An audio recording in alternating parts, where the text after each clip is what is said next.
ಮುಗ್ಧ ಮನಸ್ಸಿನ Hanumantha big Boss winner ಆಗಿ ಇದೀಗ 11ರ ವಿಜೇತರ ಸ್ಪರ್ಧೆಯಾಗಿ ಇದೀಗ ಹುಟ್ಟೂರಿಗೆ ಇವತ್ತು ಆಗಮಿಸಿದ್ದಾನೆ. ಸಂಭ್ರಮಾಚರಣೆ ಸಾಕಷ್ಟು ಮುಗಿಲು ಮುಟ್ಟಿರುವಂಥದ್ದು. ನಾನೀಗ Bigg Boss winner Hanumantha Lamani ಇದ್ದೇನೆ. ಆತನ ಹುಟ್ಟೂರಾದಂಥ ಚಿಲ್ನೂರು ಬಡ್ಡಿ ತಾಣದಲ್ಲಿದ್ದೇನೆ. ಅವರ ಮನೆ ನಾನು ನಿಮಗೆ ದೃಶ್ಯವನ್ನು ತೋರಿಸ್ತೇನೆ. ಅವರ ಮನೆಯಲ್ಲಿ ಇದೀಗ ಸಂಭ್ರಮದ ವಾತಾವರಣ ಮುಗಿಲು ಮುಟ್ಟಿರುವಂಥದ್ದು ನೋಡ್ಬೋದು. ಅದು ಹನುಮಂತನ ಸ್ವಾಗತಕ್ಕೆ ಈಗಾಗಲೇ ಎಲ್ಲ ರೀತಿಯಾದಂಥ ಸಕಲ ಸಿದ್ಧತೆಯನ್ನು ಕೂಡ ಮಾಡ್ಕೊಂಡಿರುವಂಥದ್ದು. ರಂಗೋಲಿ ಕೂಡ ಹಾಕಿ ಹನುಮಂತನಿಗೆ ಭವ್ಯವಾದಂಥ ಒಂದು ಸ್ವಾಗತವನ್ನು ಕೋರೋದಕ್ಕೆ ಊರಿನ ಗ್ರಾಮಸ್ಥರು ಎಲ್ಲರೂ ಸೇರಿ ಕೂಡ ಇದೀಗ ಸಿದ್ಧತೆ ನಡೆಸ್ಕೊಂಡಿದ್ದಾರೆ. ತಾಯಿ ಕೂಡ ಭಾಳ ಸಂತೋಷದಿಂದಾಗಿ ಅವತ್ತು ಹನುಮಂತನನ್ನು ಸ್ವಾಗತ ಮಾಡೋದಕ್ಕೆ ಇಲ್ಲಿ ನಿಂತ್ಕೊಂಡಿದ್ದಾರೆ. ಭಾಳ ಖುಷಿಯಲ್ಲಿದ್ದಾರೆ ಅವರು. ಬಿಗ್ ಬಾಸ್ ವಿನ್ನರ್ ಆದ ತಕ್ಷಣ ಇಡೀ ರಾಜ್ಯವೇ ಖುಷಿ ಪಡುವಂಥ ಒಂದು ಸಂಗತಿ ಆಗಿರುವಂಥದ್ದು. ಇವತ್ತು ಅವ್ರ ತಾಯಿನ ಮಾತಾಡ್ತಾನೆ. ಅವರಿಗೆ ಎಷ್ಟು ಖುಷಿಯಾಗಿದೆ ಮತ್ತು ಮಗ ಈ ರೀತಿಯಾದಂಥ ಒಂದು ರಿಯಾಲಿಟಿ ಶೋನಲ್ಲಿ ವಿನ್ ಆಗಿರೋದು ಯಾವ ರೀತಿ ಖುಷಿ ಆಗ್ತಾ ಇದೆ. ಮೊದಲಿಗೆ ಹಾಡ್ತಿದ್ದ, ಇದೀಗ ಬಿಗ್ ಬಾಸ್ನಲ್ಲಿ ಸುಮಾರು ದಿನಗಳ ಕಾಲ ತಾನು ವೈಲ್ಡ್ ಕಾರ್ಡ್ ಎಂಟ್ರಿ ಮೂಲಕ ಇದೀಗ ಗೆದ್ದು ಬಂದಿದ್ದಾನೆ. ಆತನ ಸ್ವಾಗತ ಅವನ್ನು ಯಾವ ರೀತಿ ಮಾಡ್ತಾರೆ ಮತ್ತು ಹನುಮಂತನ ತಾಯಿ ಯಾವ ರೀತಿ ಖುಷಿ ಇದ್ದಾರೆ. ಅಮ್ಮ, ನಿಮ್ಮ ಮಗ ಇವತ್ತು ವಿನ್ ಆಗಿ ಊರಿಗೆ ಬರ್ತಾ ಇದ್ದಾನೆ, ಸಾಕಷ್ಟು ಸಂಭ್ರಮ ಇದೆ, ಸವಣೂರಲ್ಲಿ ಸಾಕಷ್ಟು ಸಂಭ್ರಮ ಮಾಡ್ತಾ ಇದ್ದಾರೆ. ನಿಮಗೆ ಯಾವ ರೀತಿ ಖುಷಿ ಇದೆ?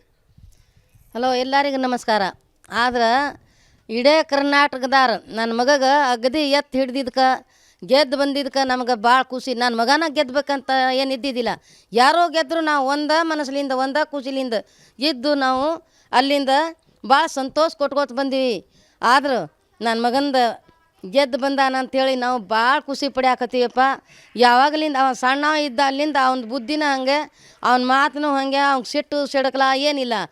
ತಂಗ್ಯಾರು ಕೂಡ, ಅವ್ವ ಅಪ್ಪನ ಕೂಡ, ಅಣ್ಣ ತಮ್ಮರು ಕೂಡ ಒಂದೇ ರೀತಿಲಿಂದ ಅವ ಹೆಂಗೆ ಬೆಳೆದಾನ ಹಿಂಗೆ ಬೆಳೆದ್ಕೊಂತ ಬಂದಾನ. ಏನಂದ್ರೆ ಭಾಳ ಬಡವ ರೀತಿಲಿಂದ ಜೋಪಾನ ಮಾಡಿದ್ಕೆ ಸ್ವರ್ತಕ್ಕೆ ನನ್ನ ಮಗ ನಮಗೆ ಕೊನೆಗೆ ಕಾಣಿಸ್ಯಾನ. ಅದೇ ಭಾಳ ಖುಷಿ. ಈಗ ಹನುಮಂತನ ಮುಗ್ಧತೆ ನೋಡಿ ಕೆಲವೊಬ್ಬರು ಆತ ನಾಟಕ ಮಾಡ್ತಾನೆ, ಡ್ರಾಮಾ ಮಾಡ್ತಾನೆ ಅಂತ ಸಾಕಷ್ಟು ಜನ ಮಾತಾಡ್ತಾರೆ. ತಾಯಿಯಾಗಿ ನಿನ್ಗೆ ಯಾವ ರೀತಿ ಅನಿಸುತ್ತೆ? ಅವ್ರು ಬೇಕಾದಷ್ಟು ಅನ್ವಾಳ್ರಕ್ಕ. ಅವ ನಾಟಕ ಮಾಡೋ ಮನುಷ್ಯನಲ್ಲ, ಅವ ಏನು ಅನ್ನೋದು ಮನುಷ್ಯವಲ್ಲ. ಅವನ ಮನಸ್ಸಿನಾಗ ಏನು ಇದ್ದಿದ್ದು ಡೈರೆಕ್ಟ್ ಆಗಿಂದಾಗ ಹೇಳ್ಬಿಡವ ಅಂಥ ಮನುಷ್ಯ. ಅವಾಗ ಅವ್ರು ಆಡವಾಳ್ರಕ್ಕ. ನಾವೇನು ಹಚ್ಕೊಂಡಿಲ್ಲ. ಅವ್ರ ಹತ್ರ ಇಂಥ ಬುದ್ಧಿ ಆಯ್ತಂತಂದ್ರೆ ನಾವು ಏನು ಮಾಡೋಕೆ ಬರಂಗಿಲ್ಲ. ಅಂಥವ್ರಿಗೆ ಏನು ಹೇಳ್ತೀರಿ? ಅಂಥವ್ರಿಗೆ ಯಾಕೆ ಆಡ್ರಾಗ ಯಾಕೆ ಮಾತಾಡೋಡ್ರಾಗ ನಮ್ಗೇನಾಗದೈತಿ, ನಾವು ಇದ್ದಂಗೆ ಅದು ಹೇಳ್ರಿ ಅಪ್ಪ ಅನ್ಕೋರಿ ಮಾತಾಡ್ಕೋರಿ ಅಂತೀವಿ. ಈಗ ನಿಮ್ಮ ಮಗ ಮೊದಲಿಗೆ ಹಾಡ್ತಿದ್ದ, ಜಾನಪದ ಹಾಡಾಡ್ತಿದ್ದ, ಜಿ ಕನ್ನಡಕ್ಕೆ ಹೋದ, ಈಗೆಲ್ಲ ಸಾಕಷ್ಟು ಕಾರ್ಯಕ್ರಮಗಳಲ್ಲಿ ಭಾಗವಹಿಸಿದ. ಇವತ್ತು ಒಂದು ದೊಡ್ಡ ರಿಯಾಲಿಟಿ ಕಾರ್ಯಕ್ರಮದಲ್ಲಿ ಗೆದ್ದ.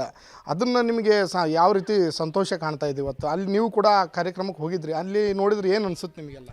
ಈಗ ನನ್ನ ಮಗಗೆ ಅಷ್ಟ ರೀತಿಲಿಂದ ಅಲ್ಲಿಂದ ಇಲ್ಲಿ ಮಟ್ಟ ಮೆರವಣಿಗೆ ಬರಾಕತ್ಯಾನಂತಂದ್ರೆ ನನ್ನ ಮಗನ ನೋಡಿ ಭಾಳ ಖುಷಿ ಪಡ್ಯಾಕತ್ತೀವಿ, ಭಾಳ ಸಂತೋಷ ಕೊಡಾಕತ್ತೀವಪ್ಪ. ಎಲ್ಲಾರು ಇಡೀ ಕರ್ನಾಟಕದ ಮಗ ಹಡ್ದೀನಿ ಅಂತೇಳಿ ನಾನು ಒಬ್ಬಾಕಿ ಮಗ ಅಂತೇಳಿ ನಾ ಯಾವಾಗೂ ಅಂದೀನಿ. ಹಾಗಾಗಿ ನಾವು ಇಲ್ಲಿ ಮಟ್ಟ ಬಂದೀವಿಯಪ್ಪ. ನಮ್ಗೆ ಅದೇ ಸಾಕು. ಈಗ ಹನುಮಂತನ ಮದುವೆ ವಿಚಾರ ಸಾಕಷ್ಟು ಚರ್ಚೆ ಆಗತೈತಿ. ಯಾವ ಮದುವೆ ಹೋಗ್ತಾನೆ ಹನುಮಂತ, ಅಲ್ಲಿ ಮದುವೆ ಆದ, ಇಲ್ಲಿ ಮದುವೆ ಆದ, ಎಂಗೇಜ್ಮೆಂಟ್ ಆಯ್ತು, ಹಿಂಗೆ ಸಾಕಷ್ಟು ಚರ್ಚೆಗಳು ನಡೆಯಕತ್ತೈತಿ ಮತ್ತು ಹೂವು ಕೂಡ ಐತಿ.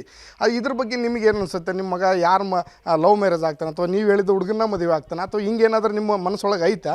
ಅದು ಲವ್ ಮ್ಯಾರೇಜ್ ಪೇವ್ ಮ್ಯಾರೇಜ್ ಏನು ತಿಳಿಯಂಗಿಲ್ಲ. ಅವು ಇಂಥ ಮ್ಯಾರೇಜ್ ಮಾಡ್ಕೊತ ಬಂದಿದ್ರೆ ನನ್ನ ಮಗ ಇಂತಿಂಥ ಸ್ಟೇಜ್ ಮೇಲೆ ಹೊಕ್ಕಿದ್ದಿಲ್ಲ, ಹಿಂಗೆ ಬೆಳೀತಿದ್ದಿಲ್ಲ. ಯಾರಿಗಾದರೂ ಅಕ್ಕ, ಅಣ್ಣ, ಮಾವ, ಕಾಕ ಅಂದ್ಕೊಂತ ನನ್ನ ಮಗ ಬೆಳೆದು ಬಂದಾನ. ಹಿಂಗಿದ್ದಿದ್ರೆ ನನ್ನ ಮಗ ಇಂತಿಂಥ ಊರು ಇಂತಿಂಥ ಹಳ್ಳಿ ಅಡ್ಡಾಡ್ತಿದ್ದಿಲ್ಲ. ಇಂಥ ಮನಸ್ಸಿನಾಗನೇ ಇಲ್ಲ.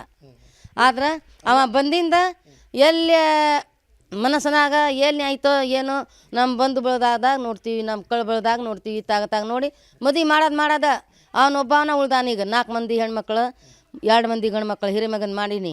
4 ಮಂದಿ ಮಕ್ಕಳದು ಹೆಣ್ಮಕ್ಳದು ಆಗೈತಿ. ಹನುಮಂತ ಒಬ್ಬನ ಉಳ್ದಾನ.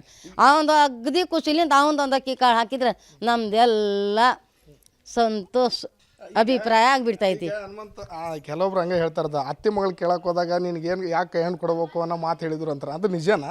ಸುಮ್ಮನೆ ಸುಳ್ಳರಿಪ ಇದು ಎಲ್ಲ ಸುಳ್ಳು. ನಾವು ಇಷ್ಟು ಅಂದ್ರೆ ಇಷ್ಟು ಉದ್ದ ಮಾಡ್ತಾರೆ ಇವು ನ್ಯೂಜಾರ. ಅಲ್ಲ ಅದು